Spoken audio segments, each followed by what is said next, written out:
தமிழ்நாட்டுடைய 12வது முதலமைச்சரா தமிழக வெற்றி கழகத்துடைய தலைவர் ஜோசப் விஜய் பொறுப்பேற்று சரியா ஒரு மாத காலம் முடிவடைஞ்சிருக்கு. மே மாதம் 10ஆம் தேதியோட கூட்டணி கட்சியோட ஆதரவோட ஆட்சி அமைச்ச இந்த அரசு தன்னோட முதல் 30 நாட்கள்ல என்னென்னலாம் பண்ணாங்க, என்னென்ன முக்கிய நடவடிக்கைகள் எடுத்தாங்க அப்படிங்கறத இப்ப பார்க்கலாம்.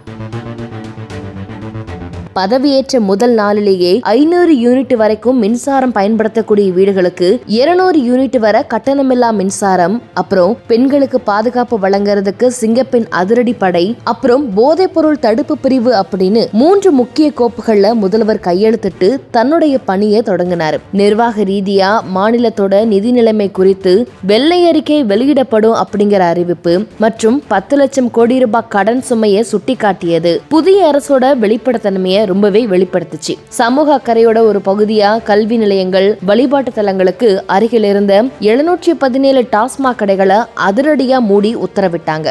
அரசு ஊழியர்களுக்கு அகவலப்படிய 2% உயர்த்தி 16 லட்சம் பேருக்கு பயனளிச்சது மட்டும் இல்லாம குறு விவசாயிகளுடைய 50,000 ரூபாய் வரையிலான பயிர்க்கடன்களையும் தள்ளுபடி செஞ்சு அரசு மற்றும் ஒரு குறிப்பிடத்தக்க நடவடிக்கையை எடுத்தாங்க.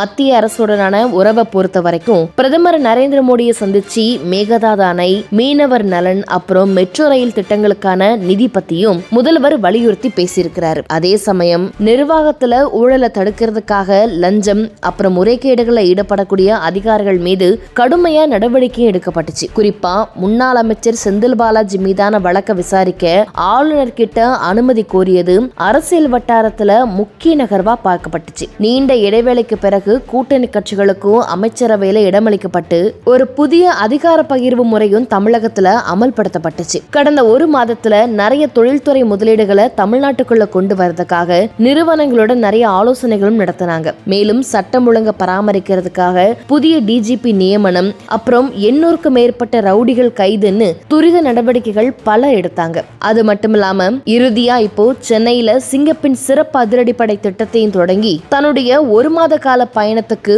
ஒரு முக்கிய மைல்கல்ல வச்சிருக்கிறாரு முதலமைச்சர் ஜோசப் விஜய் அவர்கள். நிதி நெருக்கடிக்கு மத்தியில தேர்தல் வாக்குறுதியை நிறைவேற்றும் சவாலை இந்த அரசு இனி வரக்கூடிய காலத்துல எப்படி கையாள போகுது அப்படிங்கறத பொறுத்திருந்து பார்க்கணும்.